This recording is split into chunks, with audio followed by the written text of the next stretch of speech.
What's going on, guys? Welcome back to WWE Network and Chill, where I, Graham G.S. and Matthews, break down all the original content I watch on the WWE Network. And today we're talking the debut episode of WWE Icons. Now, I've been looking forward to this since they showed that first sneak peek right after Survivor Series 2 months ago. It's been a long wait. It feels like forever ago, but we finally got the debut yesterday. Now, I know they aired the first episode on Yokozuna, which is what we're talking about today, following last night's Royal Rumble pay-per-view.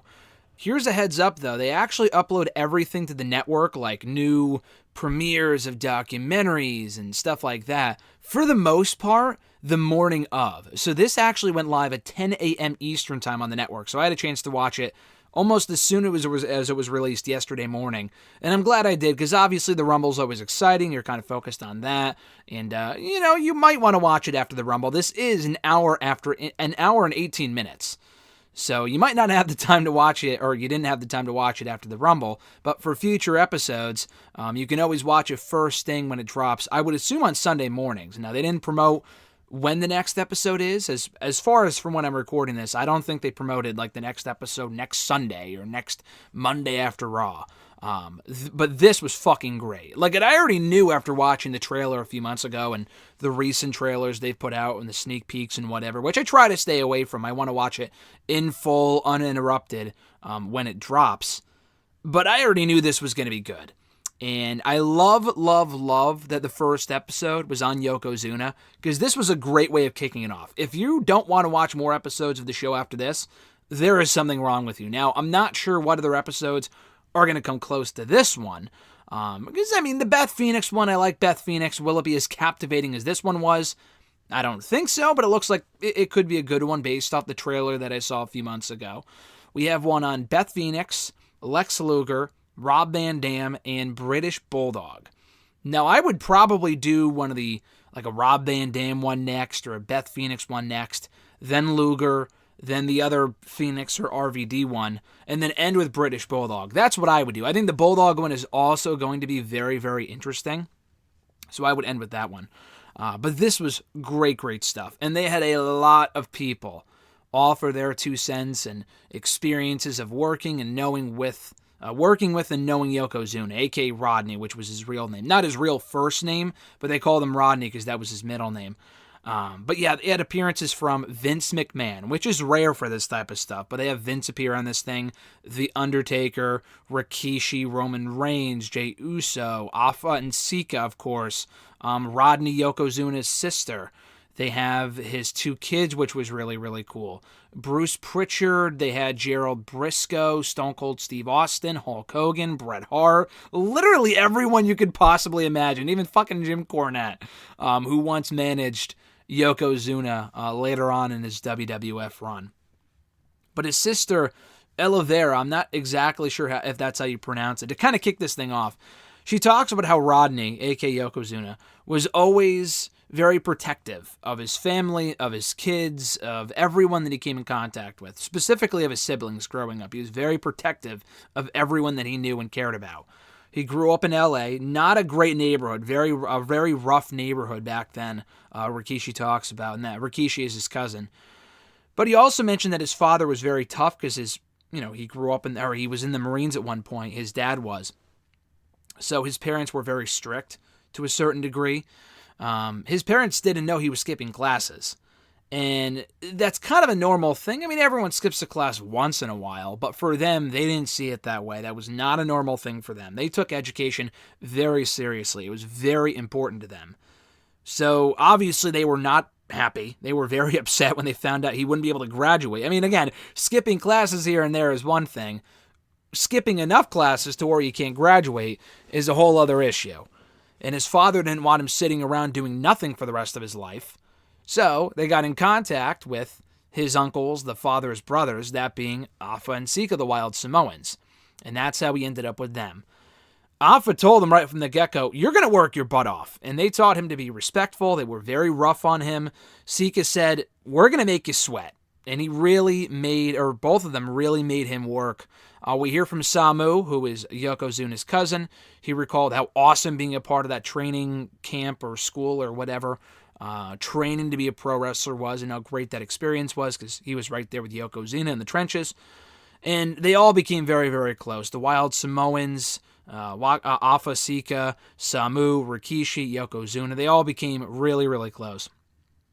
And Rikishi said that he fucking loved professional wrestling, did Rodney. He was very, very passionate about the business, and he just wanted to keep going. He wanted to keep doing it. So we hear from his cousin Lloyd, who I don't believe had any wrestling ties. He was just his cousin. But he talked about how when he saw Rodney, he was just a natural. He moved around at lightning speed. In 1987, he had a kid with his girlfriend at the age of 21, and they named their daughter Kalani, and they had his son the following year named Justin. So he had kids, not super, super young. There's people who've had kids at like 18, but 21 is still relatively young. To have 2 kids by 22 is crazy. Maybe not so much for that time period. I guess nowadays it's kind of a normal thing. And maybe back then, I guess it was kind of a normal thing too. So I guess forget I said that. But yeah, he had 2 kids by the age of 22 with this girlfriend of his. I don't know. I'm not sure if she stuck around and they got married. I'm not sure because I don't think we hear from the girlfriend/wife in this documentary. So I don't know if he had to raise the kids on his own. We do hear from the kids, but I don't think we hear from the girlfriend, unless I'm mistaken, or the wife or whoever. Unless I'm mistaking the sister for his wife. I don't think I am. I'm pretty sure that was his sister, Ella Vera. But anyway, he felt the pressure of being a father. And then we hear from Gerald Briscoe, who obviously was the scouting guy at that time for WWF and had been for a very long time after that and before that. He said that WWF really wanted big guys at that time. And Bruce Pritchard, who was head of creative at that point, or a big part of creative, when he saw Rodney, he knew that he had it. So the original plan, and this is all very well documented, I would have to assume. A lot of this I did not know. I've never gone out of my way to watch an extensive Yokozuna documentary, so I thought a lot of this was just fascinating. I had not heard a lot of this before. So the original plan for Yokozuna when he got hired in 92 was for him to team with Samu and for them to be the head shrinkers. That didn't work out. He hurt his leg, so he was replaced in the tag team with none other than Rikishi. So Rikishi teamed with Samu instead, and Vince was really happy with the head shrinkers, so they ended up coming with a different role. They ended up coming up with a different role for Rodney on the show. So he was brought up on his own in September of 1992. And they show a lot of great, never-before-seen footage before of Rodney behind the scenes, dark matches. This was, I believe, a dark match on Superstars. I'm not sure if this was his actual debut. Originally, he was called Coquina Maximus. I did not know that. That was his original ring name. And it wasn't even a gimmick, Rikishi said. It wasn't really much of a gimmick. There was no character there. It wasn't working. So I guess Vince was talking to various people, specifically Sergeant Slaughter, who we also hear from in this doc, about what he could be and what could the character be. And I guess Slaughter saw Yoko and thought, sumo wrestler. Now, of course, Yokozuna, I'm not sure how old you were when you realized that Yokozuna wasn't actually Japanese. I probably realized that 10 years ago, but when I first started watching wrestling as a kid, I thought he was Japanese. I just thought that was a normal thing. Obviously he wasn't. He was Samoan. But as a kid, I'm not really sure if you think about that type of stuff. I don't know. So, they called him Yokozuna because Yokozuna, I guess, is what you would call the number 1 sumo wrestler champion. And that's where they got the name Yokozuna. I did not know that. I thought that was really cool. So the family didn't mind. It's not like they were offended that he wasn't Samoan and representing the Anoa'i family. They didn't really seem to mind at all. Roman Reigns, growing up, saw him as larger than life, and he thought it was really fucking cool. He's like, it was cool to see someone not portrayed as a Polynesian savage for once. And yeah, he's not Samoan, he's Japanese as a character, but he's really being portrayed as this larger-than-life character, this top-tier main event player, which was really, really refreshing at that point for people like Roman Reigns and kids growing up, which was cool. So they added Mr. Fuji to his act to help with the presentation, and Fuji was his manager for a long time. We hear from Undertaker, who called him amazing when he first came in. Stone Cold called him an awesome big man. Bret Hart called him like a stegosaurus or something like that. He compared him to a dinosaur because he was a big guy, but the guy could fucking move. Mark Henry, as a fan at that point, was wowed by what he was seeing. And he felt like Yoko represented people like him because Mark Henry's a big guy. And Mark Henry wasn't in WWE at that point because this is 92, 93. Henry didn't show up until 95. So watching as a fan, he felt like, wow, if another big guy can go out there and do that, imagine what I could do type of thing, Kevin Nash, we hear from him as well. He calls Yoko amazingly agile. And Taker said as soon as he saw Yoko, he knew he wanted to work with him because he knew he could go. Unfortunately, the Rumble 94 match, was it the 94 Rumble match? Yeah. At the Royal Rumble 94, the match fucking sucked. Was it a casket match? I think it was. I don't remember exactly. But they had a match for the WWE title, and it was fucking terrible. I know Yoko could go. They don't really... As a casual fan, you don't really get that gist because he didn't have a lot of amazing matches in WWE. The character was great, but didn't really seem like he had a lot of great matches. But then again, he faced Hogan, and he's not going to have great chemistry with Hogan. Obviously, he worked great with Bret Hart, but then again, who doesn't? And the matches with Taker, maybe it was just the vast amount of interference, but I thought when I saw that match for the first time, it was fucking terrible. But Taker said he wanted to work with him prior to that point, because he knew Yoko could go. And by that point, Taker was getting stinkers for opponents. They gave him big man after big man, Giant Gonzalez, this guy, that guy, and they all fucking sucked.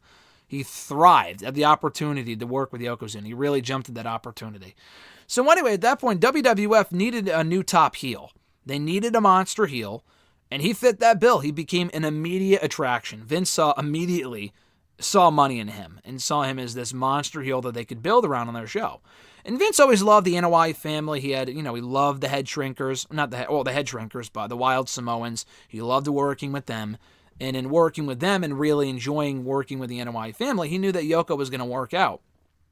And he knew that he was going to be loyal and that he was going to be just this... a very, very hard-working performer. And Yoko behind the scenes was not Yoko what you see in front of the camera. Just a completely different person. He was always in a good mood backstage, always listening to music, rapping, stuff like that, which was cool. They filmed one skit, whatever, at a Japanese restaurant, Bruce and Fuji and maybe someone else. And he ate enough food for 20 people. The guy could fucking eat.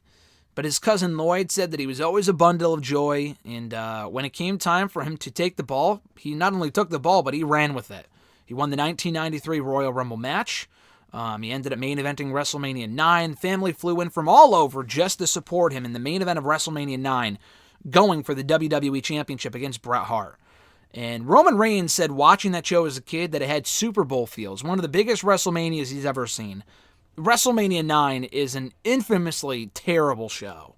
But I will agree, the atmosphere and the setup and just everything about how it looked was really, really cool. The show itself sucked. But the overall look of the show, like Roman said, I don't know about Super Bowl, but it did feel larger than life, more so than a lot of the other Manias they did around that point. So Hart said that there were two parts to the match. Part A was really, really good. There was a whole second part, which I never knew. A whole second part to the match they didn't even get a chance to do.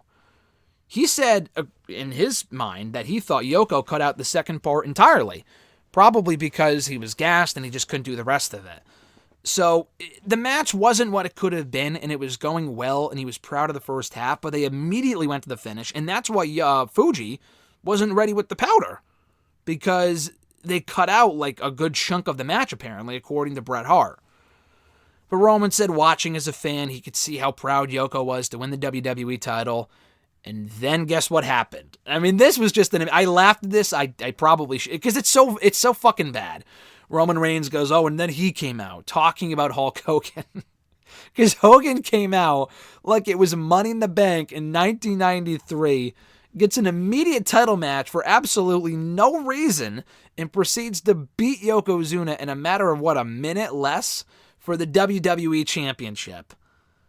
And we hear from Hogan, his side of the story. He actually was a little honest here. I was surprised how honest he was. He didn't try to bullshit us, but I'm sure not everything he's saying is entirely true. But he was pretty blunt when he said, listen, I knew I was leaving. And we also hear from Pritchard, who said that the plan was for Yokozuna to be champion for the immediate future, for the foreseeable future. But that plan changed the weekend of. So according to Hogan, he knew he was leaving. It was just more a matter of when than if. So we talked Vince into getting involved in the main event of WrestleMania. How great would it be if I main evented WrestleMania again in the last second, blah, blah, blah, blah, blah, blah, blah.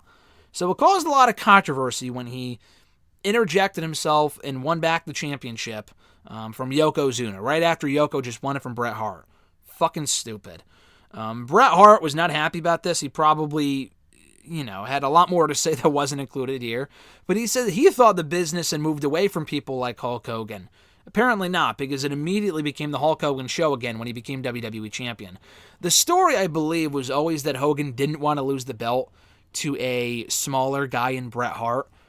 So that's why, actually, that's not really the story with the WrestleMania match. That would come later on when Hogan dropped the belt back to Yokozuna at the 93 King of the Ring pay-per-view. He didn't want to lose it to Bret Hart? Obviously, I guess not, because he didn't want to lose to a smaller guy and do the honors to someone new on the way out. I guess Yoko was new, but it wasn't Bret Hart. So, that was always the story. They don't discuss that here. They did keep the belt on Yoko for a long time, but in the middle of that, Pritchard said that they put the belt on Hogan after Mania was because they knew Hogan was leaving. They had an international tour coming up. It was kind of like the Hogan farewell tour, although he did express a bit of regret. He said, hindsight being what it is. He doesn't finish a sentence, but he makes it sound like he regrets the decision to take the belt off of Yoko as quickly as they did. So Hart said he didn't think Yoko was overjoyed to be losing the belt back so soon, but he also wasn't complaining about it. He didn't mind being champion for 30 seconds to a minute or however long it was. He looked at the bright side. He looked at it as, I'm working with Hogan for the top championship. I'm in the top position on the show. What can I be mad about? So Yoko really wanted to make sure that King of the Ring 93 match went well, which I haven't seen it in a long time. I don't remember it being this instant classic. I remember it being not great at all. I know they showed the fire spot here that allowed Yoko to win the belt back. Hogan said it was always a pleasure working with him, though. And Yoko, I guess, broke down afterward when he had regained the championship, and he broke down backstage in terms of he was started crying and stuff like that. They talk about how no talent was bitter with Yoko because everyone loved the guy. The Godfather called him a great guy. He never really let the industry change him. He would even send out Christmas cards with money in it to everyone in the family. And there was a lot of fucking family members. That's a lot of money. Jey Uso talked about how he got $100 one time from him as a small kid. And $100 is a lot to anyone. But specifically at that point, 20, 30 years ago, that's even more money, especially for a little kid. Yoko was loaded, and he was really, really giving with his money, almost a little too much, according to his sister, in terms of how much he gave out to the family and whatnot. Rikishi gets really emotional, remembering a time where Yoko gave him a blank check. I forgot what it was for. I don't know if it was for a new house or, a system or something he said. I forgot what it was for, but Rikishi was very grateful for that and broke down on camera talking about it. But yeah, they mentioned how money was never an issue for him. But when he went home, he became dad. He wasn't Yoko at home. Yokozuna was Rodney portraying the character. It wasn't Yoko being Yoko or Yoko was Rodney. Yokozuna was Rodney. That's really what it came down to. And the kids remember getting dropped off at school in a limo, which I thought was funny. He became the youngest champion in WWE history at that point at the age of 26 in 1993, which is fucking wild. I did not know he was that young. I know he died too soon, but he was 26 when he beat Bret Hart for the championship at WrestleMania 9. I'm 25. That's unbelievable. He does not look like he's 26 years old. That's crazy.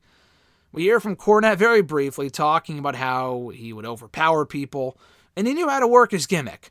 So he ended up being champion for 280 days. He lost the belt back to Bret Hart at WrestleMania 10, in which was a better match, I thought. Hart says it always stings to lose the championship, even though people will tell you, it doesn't matter, it's fake, blah, blah, blah. There's always a part of you that always wants to be champion. And Yokozuna, they say, was at his best when he was champion. And this is really when the downfall began, and this is when it kind of starts to get sad, talking about his fall from grace of sorts. So he started getting bigger, started putting on a lot more weight, became really noticeable. And as a result, he got put with Owen Hart because he couldn't perform as a single star anymore. He got put with Owen Hart in a tag team. And Owen kind of had to carry the tag team, and he talked to Bret about that, and Bret talked about that here. He couldn't fit in the seats. Even if they put him in 3 or 4 seats or whatever on planes, he wouldn't fit. He just couldn't fit in the seats. They even talk about Bret Hart shares his story about how he broke a toilet seat one time, and he cut his cheek from the porcelain on the toilet. I mean, just crazy shit. Mark Henry, when he first came in, was assigned like the go-getter for Yoko, like going to get him food and a bucket of chicken. And Mark's like, well, you're like 600 pounds, dude. And of course, he's not going to tell him that. He's a newbie. Why would he say that to Yoko? But he's thinking to himself, holy shit, like, this just is not healthy. And all the family members acknowledge he was probably in denial. WWE at one point had to send him to a loading dock in order to weigh him. And that's when they knew that something was wrong. So they tried dieting with him and a workout routine, but he didn't want to do it. He didn't do it. They looked into Duke University, where he would go there for a weight loss program. He said, I'm not moving, I'm not relocating, but I'll do it at home. So he took off 3 months, came back, and he was bigger than he was before. So it just honestly had the opposite effect. It just got him bigger. And that was really when the sister realized that he was not doing well and things were falling apart for the guy. WWE knew at that point that he had to make a change or this guy's going to die. So they forced him to go to Duke to do the weight loss program. And I think it was Hogan, maybe Godfather. Someone brought up how like Yoko had someone sneak in chicken for him to the facility. Like the guy had a problem. But Yoko always said he felt like he could do it on his own, and clearly he couldn't. Outsiders told him, like doctors and whatever, that he wasn't healthy and that this guy should not be wrestling. He actually took an exam in 97 issued by the New York State Athletic Commission, and he failed it. Like, meaning that he could not compete in that arena because he just couldn't pass the exam. That's how unhealthy this guy was.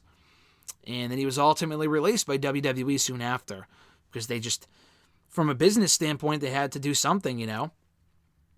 So Vince, I guess, was always of the mindset, according to Bret Hart, Vince was always, you know, very understanding in that he would always have a spot for Yoko if he ever came back, if he dropped a certain amount of weight. We hear from Vince, he calls him a great man, but he just couldn't adjust to not being in WWE anymore, and his life fell apart even more. He returned to wrestling on the Indies in 1998, but he became a shell of his former self. He just became a shell of himself at that point. He got depressed, he felt like he let everyone down, but they didn't care about him letting everyone down, wrestling in front of 100 people. They just wanted him to be healthy and happy again, you know. In 1999, he moved to Las Vegas to start a wrestling school. He would take kids in from the street, and his sister said he was a great man for that. In October of 2000, he went to England for a month-long wrestling tour, like doing promotion. I'm not sure if he was competing over there, but he was doing like shows and media and stuff like that. And he was doing what he loved. The sister realized that he was doing what he loved, and anytime that he talked to him, he didn't change his personality. He was still the happy-go-lucky guy, funny, laughing. Nothing really changed in that respect. On the night of October 23rd, which I believe was a Sunday, he called home, and he said he was really, really tired, called a bunch of people, and they all told him to go to bed. They said, just get some rest. And that was when he passed away in his sleep. He even called his kids, not knowing he was going to die, obviously, but, you know, he called his kids to tell them good night. They find out less than 24 hours later, he passed away in his sleep. And Sika, everyone gets really emotional. This is a really emotional, I mean, the whole thing is emotional, the entire documentary, but specifically this part. Sika takes responsibility for his passing, which he shouldn't, but he feels like it was his fault. He told Yoko's dad that he would take care of him, and he felt like he should have done a better job of taking care of him. Rikishi was at Raw the next night, and he felt numb. You know, his head was there, but his heart wasn't, type of thing. So I don't know if they did anything for Yoko, like the next night on Raw, like a tribute or anything. I don't remember. I haven't heard anything about that, which is weird. I know Owen Hart was working with the company when he passed. I know Yoko wasn't, but I mean, the guy was a big part of that promotion's history at that point. So you would think they would do more with him or have Rikishi talk about it. Maybe he did. I don't remember, but they just showed Rikishi walking out for his entrance, not talking about Yoko or dedicating his match to Yoko. I don't know if they just ignored it or what. I'm not exactly sure. But yeah, a lot of boys were crying backstage that night. Mark Henry showed up and heard about it. He started crying. He broke down. He broke down again here. And they held a memorial show in his memory. And a lot of his friends went to that. A lot of his friends. Taker competed on the show, among other people. I thought that was really cool. It was meant to be a celebration of his life, which it was. So he ended up getting inducted posthumously, if that's the way you pronounce the word, post his passing into the WWE Hall of Fame, got inducted into the Hall of Fame in 2012 by the entire Anoa'i family. Rikishi, why is it so hard for me to say? Rikishi, the Usos were there, among other people. And they talk about how he was great in opening doors for the newer generation of Polynesian wrestlers. He's praised by his peers, whether it be The Undertaker, Bret Hart, Stone Cold Steve Austin. Taker even called him one of the greatest big men ever. And that we just kind of close out on that. So again, this was an amazing documentary. It probably peaked here. I don't know how the other ones are going to be able to top this one. There's a lot I did not know about Yokozuna. I'm not sure if a lot of this was public knowledge. I can't speak to that because I haven't seen a lot of footage or done a lot of research on Yoko beyond the stuff that happened in WWE. So I really, really, really enjoyed this. And it is an hour and 18 minutes. It is a longer doc. I'm not sure if every episode's going to be over an hour and change. But if they're this good, then they should be. Because they covered everything that I wanted to hear about and then some. This was really, really, really good. And I cannot recommend it enough. So check it out right now on the WWE Network, WWE Icons, Yokozuna. And again, I'm not sure if new episodes will air every week or every pay-per-view. I'm not sure. It would be cool if we got the next 5 episodes in the next 5 weeks, which is probably the case, but I could also see them saving it until like after Fastlane or Elimination Chamber or WrestleMania or whatever. But this was awesome, though. Be sure to like this video, drop a comment, share the video, and subscribe to the channel for more daily content, including today we not only have this review, we also have a WandaVision Season 1 Episode 4 review with myself, Chris Mueller, and Phil Lindsay. Great conversation there, almost an hour long. That is or will be going up today. It should already be up by now, so check that out. But yeah, that's about it, guys. Just enjoy the fallout from the Royal Rumble. We do have content, like I said, going up every single day. Raw Talk review on Tuesday, hashtag AskGSM on Wednesday, Thursday, WrestleRant radio excerpts, and so much more. We also have interviews from the entire month of January with Stone Cold Steve Austin. We have an interview with AJ Styles. We have an interview with Fandango, Apollo Crews, Roman Reigns. You name it, they've been here on the channel. Keith Lee as well. So no better time to subscribe to the channel and get us closer to 5,000 subscribers than right now. Let's make it happen in 2021. Have an awesome one, guys. I'm Graham GSM Matthews, and I'll catch your ass down the road.